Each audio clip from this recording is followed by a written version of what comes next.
On peut travailler dans différents secteurs à l'AFSCA. Moi, je travaille dans le secteur de la distribution, donc on va contrôler dans les écoles, les crèches, les hôpitaux, les magasins, les restaurants, pour s'assurer que l'assiette du consommateur est en bonne et due forme.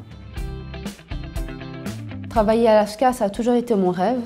C'était le job à la sortie des études, c'était la référence. C'est le côté sain et safe, c'est le côté contrôle de on peut manger avec plaisir et en toute sécurité. Les profils sont principalement scientifiques, donc dès qu'on a une formation scientifique, on peut soumettre son CV à l'AFSCA. L'important, c'est d'aimer ce qu'on fait. À partir du moment où on est attiré par ce côté alimentation safe, par l'aspect alimentation en général.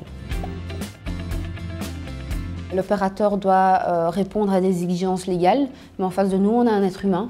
On a un être humain qui parfois a le nez dans le guidon. Il ne voit plus les erreurs qu'il a faites. Alors nous, on met en évidence des erreurs. Alors on est chez lui dans son propre projet.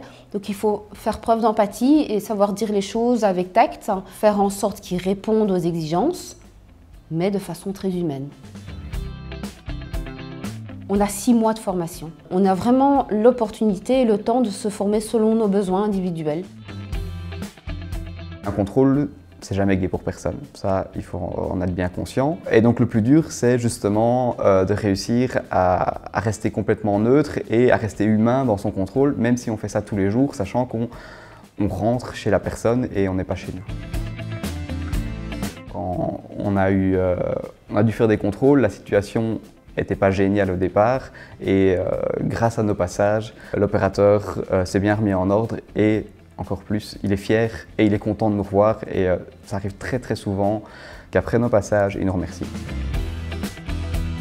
Ce que j'aime dire, c'est qu'on travaille sérieusement sans se prendre au sérieux. On est jeune, on ne se prend pas la tête, on est là pour faire notre boulot de façon responsable, mais rien ne nous empêche de passer des bons moments. On communique beaucoup entre nous pendant qu'on est sur le terrain. Dès qu'on a l'occasion, quand on est dans un même coin, on se réunit pour aller se faire un restaurant. Ça dépend de celui qui contrôle ce quartier. Celui qui aime un travail de terrain, celui qui aime travailler de façon très diversifiée, qui n'a pas envie de rester devant un bureau pendant 8 heures par jour, là c'est le job de rêve. C'est un boulot qui assure la sécurité de tout le monde parce que tout le monde mange.